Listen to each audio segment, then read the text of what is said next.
नमस्कार दोस्तों, आज के इस वीडियो में हम बात करेंगे चार धामों में से एक बद्रीनाथ की। जी हाँ दोस्तों, बद्रीनाथ धाम देश के पवित्रतम तीर्थों में से एक है। ये हिमालय में स्थित है। यह उत्तराखंड के बद्रीनाथ शहर में समुद्र तल से 3133 मीटर की ऊंचाई पर है। बद्रीनाथ मंदिर भगवान विष्णु को समर्पित है और माना जाता है कि उन्होंने इस पवित्र स्थान में तपस्या की थी।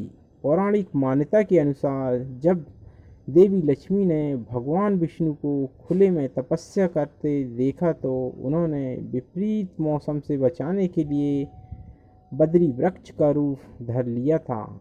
इसलिए मंदिर का नाम बद्री नारायण पढ़ा गया। मंदिर के वर्तमान स्वरूप का निर्माण गढ़वाल के राजाओं ने करवाया था।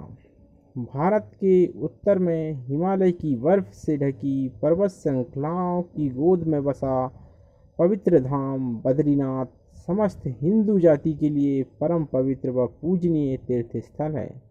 दोस्तों, हिंदू शास्त्रों के अनुसार बद्रीनाथ की यात्रा के बिना सारी तीर्थ यात्राएं अधूरी मानी जाती हैं। बद्रीनाथ एक मनोरम स्थल है।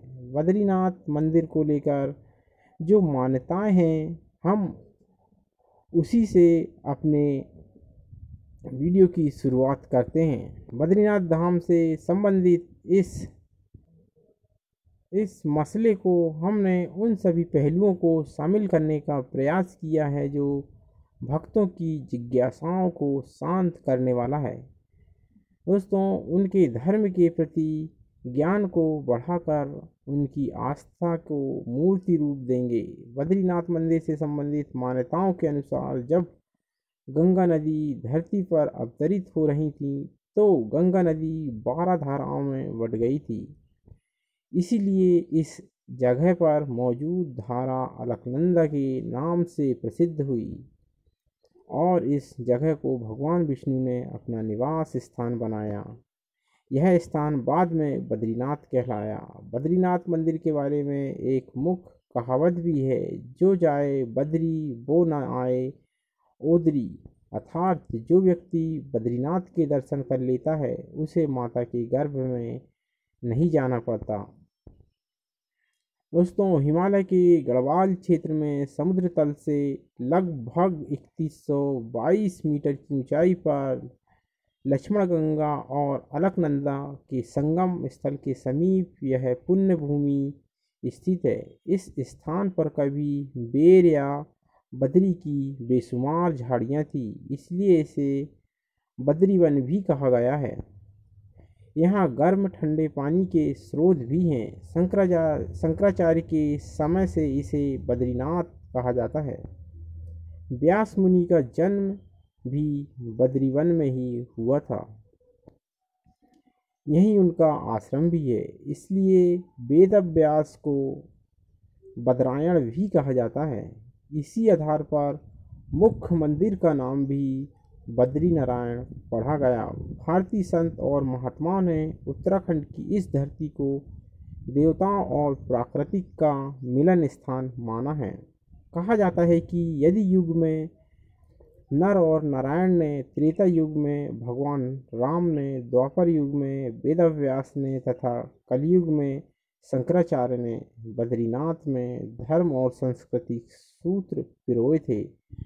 बौद्ध धर्म की स्थापना चीन ने भारत पर आक्रमण किया तथा बद्रीनाथ को नष्ट भ्रष्ट कर वहां स्थापित विष्णु मूर्ति को नारद कुंड में डाल दिया था। शंकराचार्य ने हिंदू धर्म के पुनरुत्थान के क्रम उस प्रतिमा को उस कुंड से निकाल कर गरुड़ गुफा में स्थापित किया था।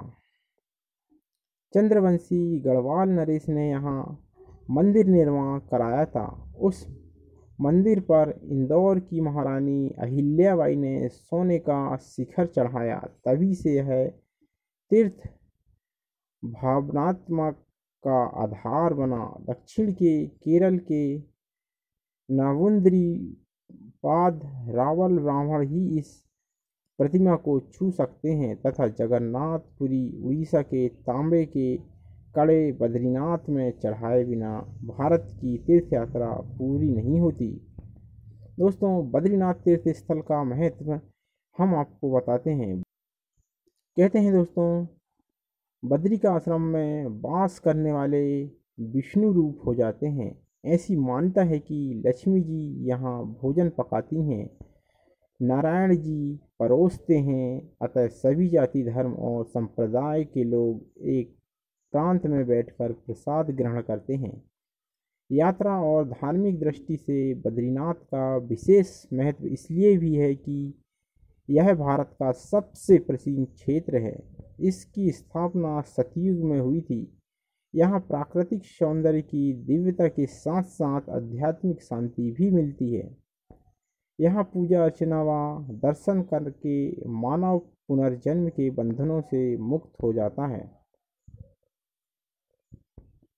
दोस्तों, आइए जानते हैं मुख्य मंदिर और पर्वत शिखर के बारे में। बद्रीनाथ में नर नारायण नाम के 2 पर्वत शिखर हैं। इनके बीच पठारी स्थल पर यहाँ का मुख्य मंदिर स्थित है। मंदिर की पृष्ठभूमि में ऊंची नीलकंठ की चोटी पर्वत से ढकी हुई दृष्टिगोचर होती है। बद्रीनाथ विष्णु का धाम है। मंदिर अलकनंदा के दाहिने तट पर स्थित है। पत्थरों से बने मंदिर की ऊंचाई लगभग 15 मीटर है, जिसके ऊपर 3 स्वर्ण कलश चमकते रहते हैं। मंदिर नारायण पर्वत की तलहटी पर अवस्थित है। इसका रंगीन बाहरी द्वार सिंह द्वार कहलाता है। इसकी सुंदरता व भव्यता देखने योग्य। मुख्य मंदिर के 2 प्रथम भाग हैं। दोस्तों, प्रथम भाग में गरुड़, हनुमान और लक्ष्मी जी के छोटे छोटे मंदिर स्थापित हैं। ये मंदिर प्रांगण के अंदर ही चारों ओर स्थित हैं। दूसरे भाग में श्री बद्री नारायण अर्थात विष्णु जी की काले पत्थर से निर्मित चतुर्भुजी प्रतिमा स्थापित है। इनके मस्तक पर एक बड़ा हीरा जड़ा हुआ है। उनके अगल बगल में नर नारायण, कुबेर, उद्धव व नारद की मूर्ति स्थापित है। यही मुख्य देवी भी है यही मुख्य वेदी भी है, जिसकी पूजा अर्चना व दर्शन करके मानव पुनर्जन्म के बंधन से छूट जाता है। तीर्थयात्री श्री विष्णु जी को विभिन्न पूजाओं के लिए उचित दान देकर मंदिर के प्रबंधक से पर्ची प्राप्त करते हैं और उस मंदिर की पंक्ति में लग जाते हैं। समय आने पर सभी यात्रियों को जिनके पास उस पूजा की पर्ची होती है, एक साथ प्रवेश दिया जाता है। मुख्य पुजारी भगवान की मूर्ति का परिचय कराते हैं। इसके पश्चात सभी यात्री का नाम माइक पर पढ़कर सुनाते हैं और इसके बाद वहां पूजा या पाठ प्रारंभ होता है। ऐसे विष्णु सहस्त्र नाम आदि पाठ सभी पुजारी श्रद्धा से करते हैं। यात्रीगण भी इससे हिस्सा ले सकते हैं। मंदिर की मूर्ति के समक्ष एक छोटा सभा मंडप है, जिसमें अनेक स्तंभ हैं और उन पर कसौटी पत्थर, सोना परखने का पत्थर है।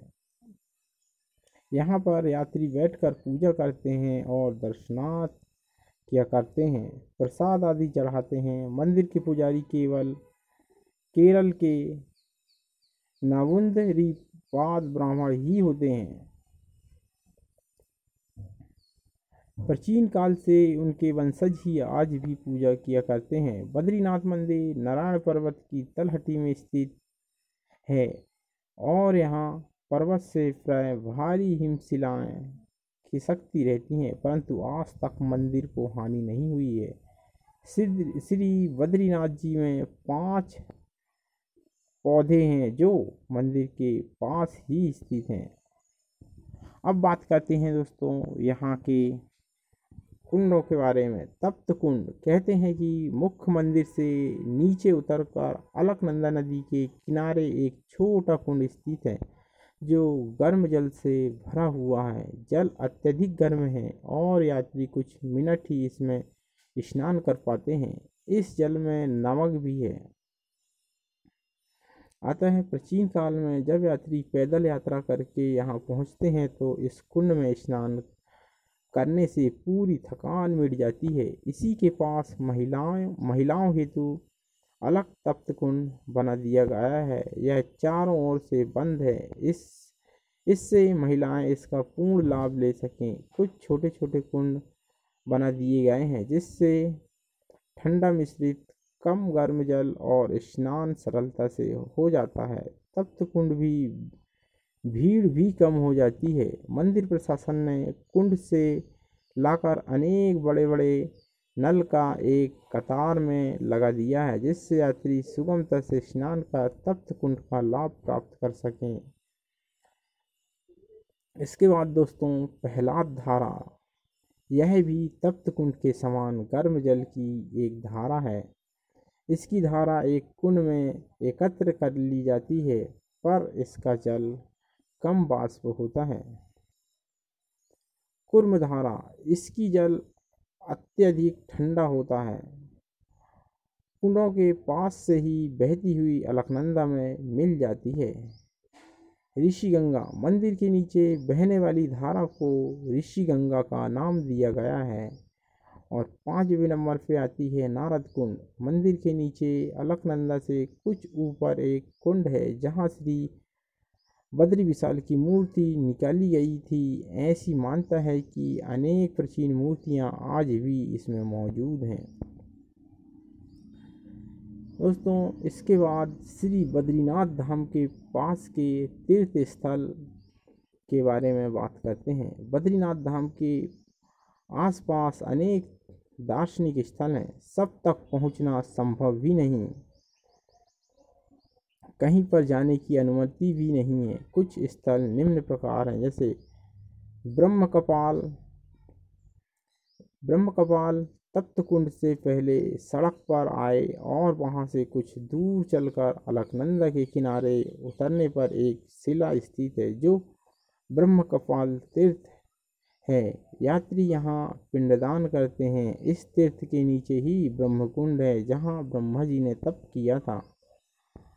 दूसरे नंबर पे चरण पादुका, मुख्य मंदिर के पीछे सीधे चढ़ने पर कुछ दूर चरण पादुका का स्थान आता है। यहाँ विष्णु भगवान के चरण चिन्ह दिखाई देते हैं।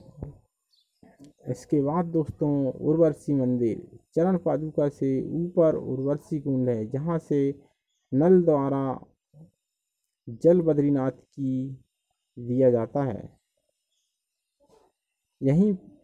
यहीं पास में उर्वशी का छोटा सा मंदिर है। नीलकंठ शिखर, नारायण पर्वत के पीछे प्रत्यह यदि मौसम साफ हो तो एक तिकोनी अति सुंदर बर्फ की श्रेणी दिखलाई पड़ती है जिसे नीलकंठ शिखर कहते हैं। इसके बाद पंचशिला, ये 5 शिलाएं पृथक पृथक स्थान पर स्थित हैं। गरुड़ शिला जो अलकनंदा की ओर मंदिर को स्थिरता प्रदान करती है। तप्त कुंड धारा इसी के नीचे से निकलती है। नारद शिला, तप्त कुंड से अलकनंदा की ओर जो बड़ी शिला है वही नारद शिला है, उसी के नीचे नारद कुंड है। मारकंडे शिला, अलकनंदा की धारा के मध्य में नारद कुंड के पास स्थित है। नरसिंह शिला, नदी की धारा में सिंहाकर शिला जो नारद कुंड के पास ही स्थित है। वाराही शिला, अलकनंदा के जल में एक उच्च शिला है।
इसी के साथ दोस्तों हम लेते हैं आपसे विदा। वीडियो अच्छा लगा हो तो लाइक एवं सब्सक्राइब जरूर कीजिएगा। जय श्री कृष्ण।